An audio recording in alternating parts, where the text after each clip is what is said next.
Bienvenidas y bienvenidos a esta exploración de la Gaceta de Honduras, el diario oficial. Hoy tenemos la edición del 13 de septiembre de 2025.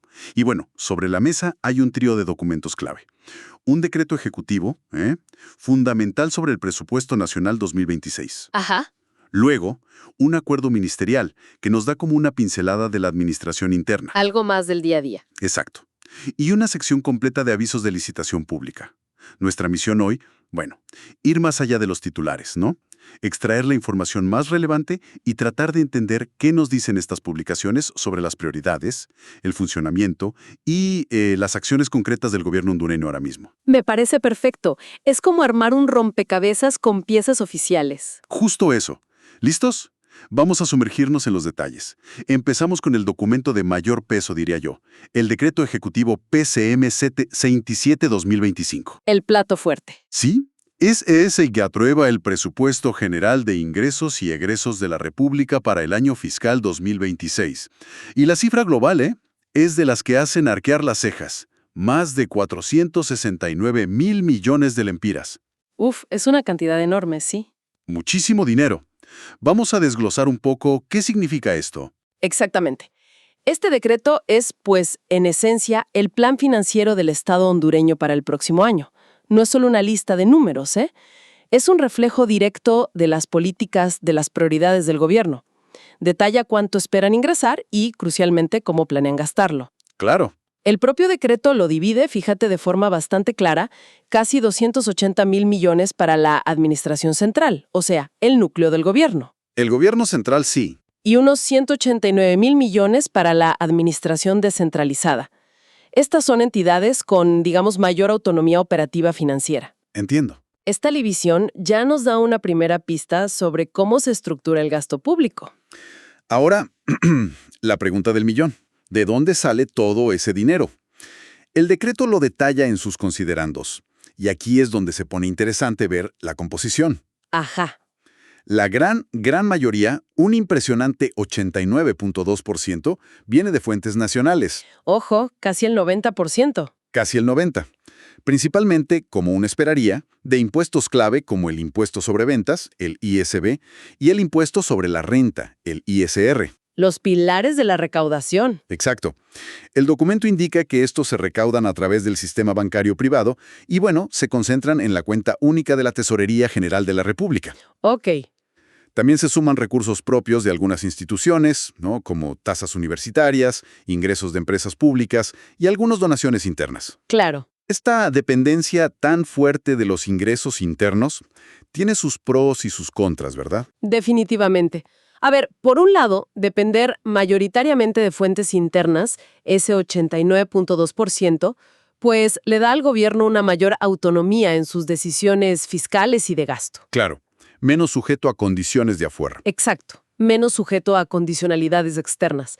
Sin embargo, también pone una presión considerable sobre la economía nacional y la capacidad de recaudación. Lógico. Si la economía flaquea o si la evasión es alta, pues el financiamiento del Estado se resiente directamente. Entendido. Por contraste, solo un 10.8% viene de fuentes externas.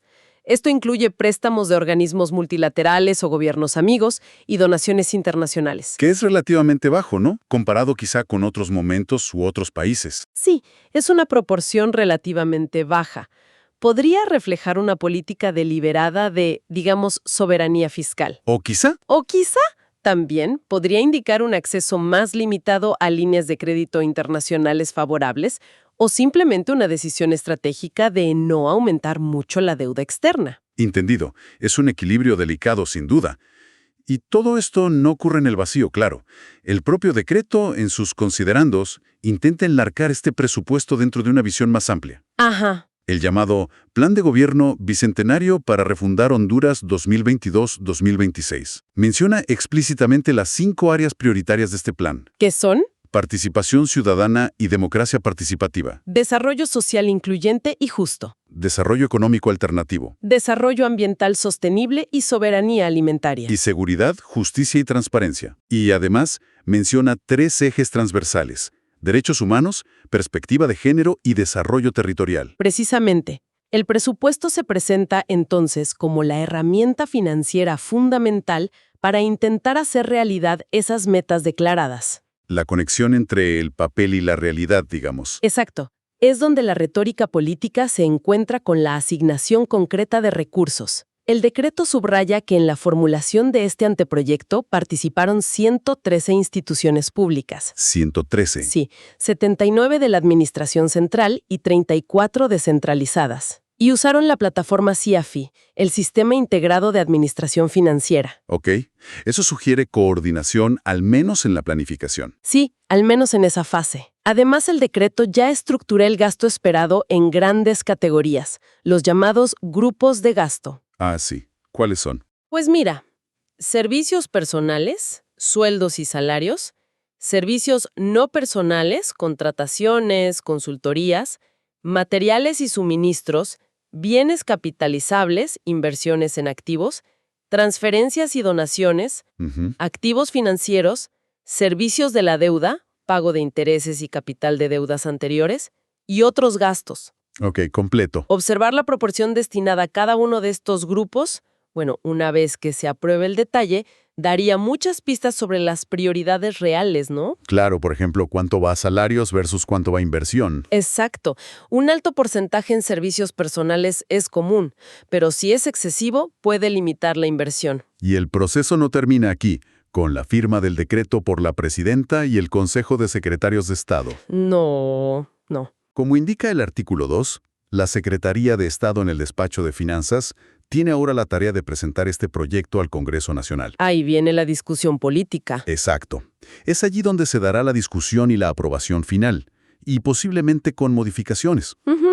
Es interesante cómo el propio decreto dedica una parte considerable de sus considerandos iniciales a justificar su base legal. Cita muchísimos artículos de la Constitución, Sí, vi varios. como el 1, 4, 235, 245 numeral 11, 367, y también de la Ley General de la Administración Pública. Artículos 10, 22, 36, numeral 8, 116, 117, 118. Eso refuerza la idea de un proceso reglado, ¿no? Donde el Ejecutivo propone y el Legislativo, en teoría, dispone. El sistema de pesos y contrapesos, al menos formalmente. En resumen, este decreto PCM 27-2025 es mucho más que un anuncio de cifras. Establece el marco financiero de Honduras para 2026. Revela esa fuerte dependencia de la recaudación interna y lo que eso implica. Muestra cómo el gobierno planea organizar sus gastos y busca, al menos en la intención declarada, Al menos en papel. alinear esos recursos con los objetivos nacionales del Plan Bicentenario. Y todo ello siguiendo los procedimientos legales que culminan en el debate y aprobación por parte del Congreso. Es la hoja de ruta financiera oficial del país para el año que viene. Exactamente. De acuerdo. De esa visión macro de ese gran plan financiero pasemos ahora a algo mucho más específico, casi microscópico en comparación, pero que también nos cuenta una historia interesante sobre cómo opera el día a día del gobierno. A ver, Se trata del Acuerdo Ministerial número 089-2025, emitido por la Secretaría de Estado en el Despacho de Desarrollo Económico. A primera vista, parece un trámite administrativo menor, la verdad. efectivamente, el contenido central es bastante simple. Se delegan las funciones del secretario general de esa secretaría, el abogado Joel Eduardo Salinas Lanza, en otro funcionario, el abogado César Andrés Verde Zúñiga. Ok. Y la delegación es por un periodo muy corto, fíjate, apenas 4 días, del viernes 29 de agosto al lunes 1 de septiembre de 2025. ¿Y la razón? El secretario general titular se iba de vacaciones, algo completamente normal en cualquier organización, ¿no? Claro, uno podría preguntarse, ¿realmente es necesario publicar en el diario oficial que alguien cubre unas vacaciones de un par de días? Parece excesivo, ¿verdad? Sí, pero su publicación nos dice algo más, cierto. Quizás sobre la importancia de la formalidad en la administración pública hondureña. Ahí está la clave. Lo fascinante aquí no son las vacaciones en sí, sino lo que este documento revela sobre el funcionamiento administrativo. Ajá. Primero, subraya la naturaleza extremadamente procedimental y documentada de la administración pública. Incluso una delegación temporal de funciones, por breve que sea, requiere un acuerdo ministerial formal. Todo un trámite. Todo un trámite.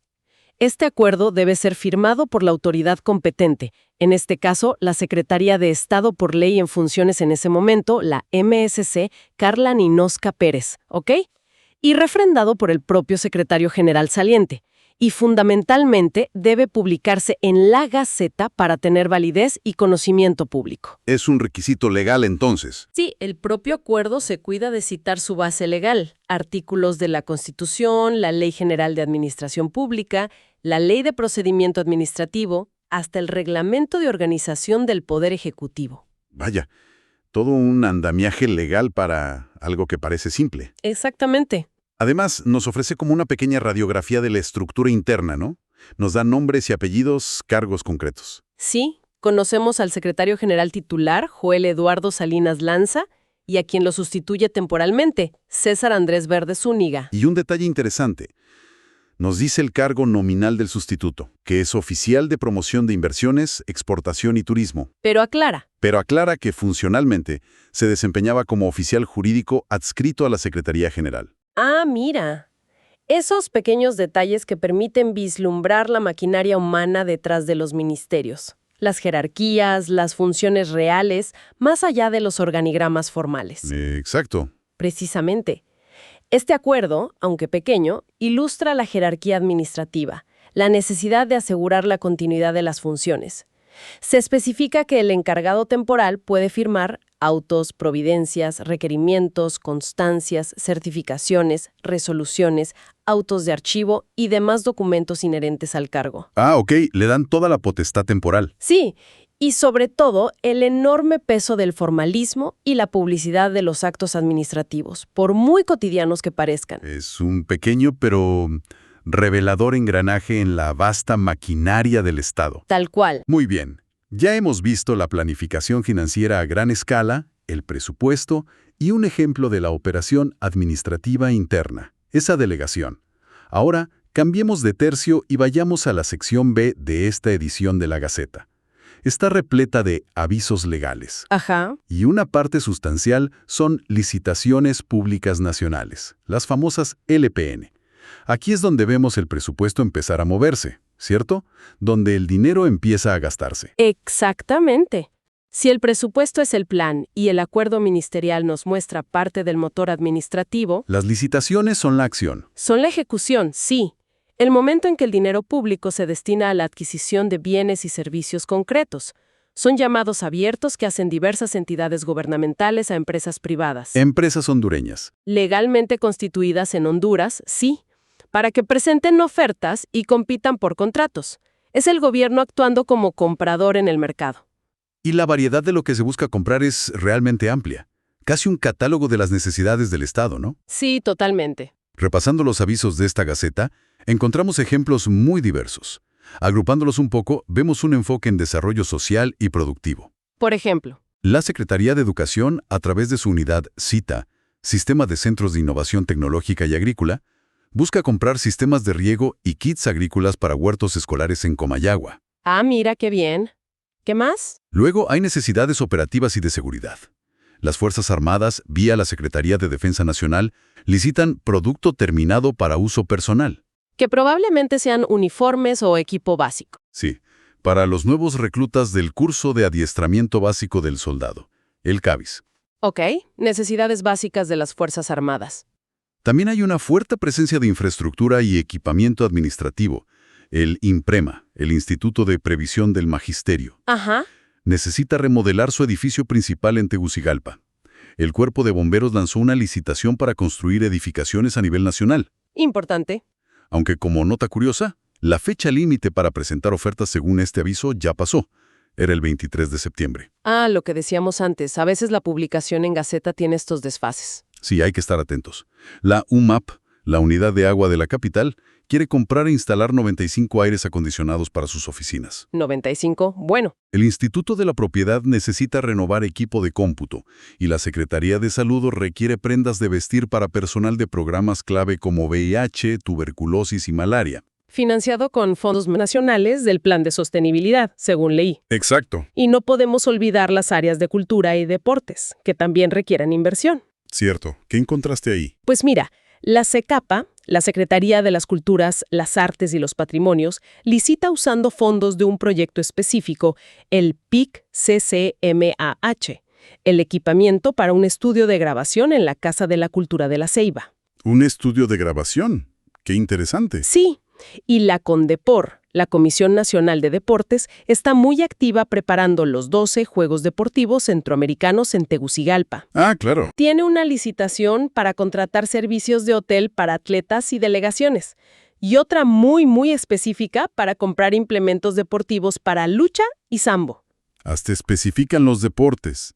Lucha y sambo. Ese nivel de detalle nos da una idea de la planificación de eventos, ¿no? Definitivamente. Incluso las universidades públicas se suman a la lista. La UNACIFOR, la Universidad Nacional de Ciencias Forestales en Ciguatepeque. Ajá, ¿qué necesita? Necesita comprar un autobús.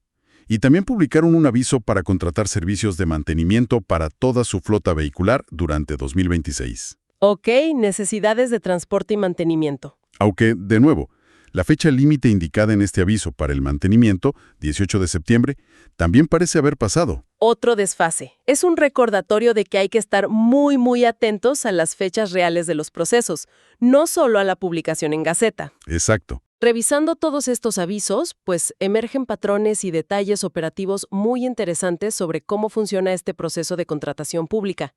Hay varios puntos clave que se repiten. A ver, ¿cuáles? Primero, la transparencia sobre las fuentes de financiamiento.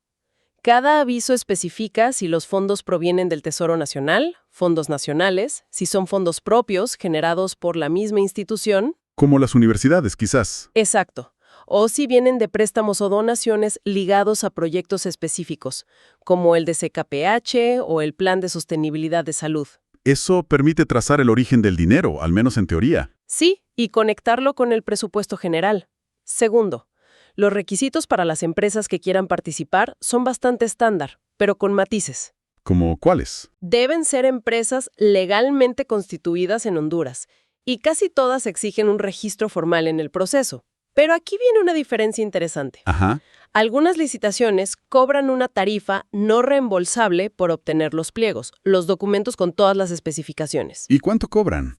Pues vimos precios que van desde 200 lempiras para la de bomberos, 300 para defensa, 500 para cita o imprema, 800 para la UMAPS, hasta 1000 lempiras por los documentos para el autobús de UNACIFOR. 1000 lempiras por los papeles. Sí. En cambio, otras entidades, como CONDEPOR, CECAPEG o el Instituto de la Propiedad, ofrecen los pliegos gratis, aunque el registro sigue siendo obligatorio. Esto podría influir en qué tipo de empresas se animan a participar, ¿no? Si es una pyme, quizás 1000 lempiras ya es una barrera. Podría ser, sí. Tercero, las fechas límites son cruciales. Y para las licitaciones que aún estaban vigentes al momento de esta publicación, muy ajustadas. ¿Cuándo son? Varias tienen como fecha tope para presentar las ofertas en los próximos días de octubre, 7, 10, 13, 14, 15 y 21. Ya mismo. Sí, esto significa que las empresas interesadas deben tener capacidad de respuesta muy rápida. Además, se exige una garantía de mantenimiento de oferta. ¿Qué es eso? Normalmente un porcentaje del valor ofertado, vimos casos del 2% y 5%. Es como un seguro para que las empresas no se retiren a medio proceso. Entendido. ¿Y el cuarto punto? Y cuarto, hay un esfuerzo visible por modernizar y transparentar. Muchas licitaciones remiten a la plataforma Hondo Compras, la página web www.hondocompras.gov.hn para consultar los documentos. Ah, bien, un paso hacia lo digital. Sí. Sin embargo, la práctica tradicional de presentar las ofertas físicas en sobresellado en una fecha y hora específicas parece seguir siendo la norma en la mayoría de los casos que revisamos aquí. Una mezcla de lo nuevo y lo viejo, entonces. Exactamente. En conjunto, lo que esta sección de licitaciones nos muestra es la ejecución práctica y diversa del presupuesto estatal. Vemos las necesidades concretas. Sí, refleja necesidades que van desde lo más básico y rutinario, ropa, papelería, mantenimiento, hasta inversiones significativas en infraestructura, edificios, remodelaciones. Pasando por servicios especializados. Hotelería para eventos internacionales, estudios de grabación y equipamiento muy específico para sectores como educación, salud, cultura o deporte. Es el gobierno interactuando activamente con el sector privado. Gastando el dinero público para obtener los bienes y servicios que necesita para operar día a día y, en teoría, para cumplir con los objetivos más amplios trazados en sus planes. Vemos una mezcla de gastos corrientes y gastos de capital. Y así cerramos nuestra exploración de hoy por las páginas de la Gaceta Hondureña del 13 de septiembre de 2025. Hemos viajado desde la escala macro del Plan Financiero del Gobierno para 2026, el presupuesto, Ajá. pasando por un detalle micro de la maquinaria administrativa diaria, esa delegación de funciones. El aceitito de la máquina. Exacto. Hasta llegar a la ejecución concreta del gasto a través de las licitaciones públicas. Exactamente. Hemos visto cómo estos tres tipos de documentos oficiales, aunque distintos en su naturaleza y alcance, se conectan y complementan para pintar un cuadro más completo de la gestión pública. Sí, todo está relacionado. El presupuesto define la estrategia financiera y las prioridades, al menos las declaradas. El acuerdo ministerial ilustra la necesidad de procedimientos formales y continuidad en las operaciones internas.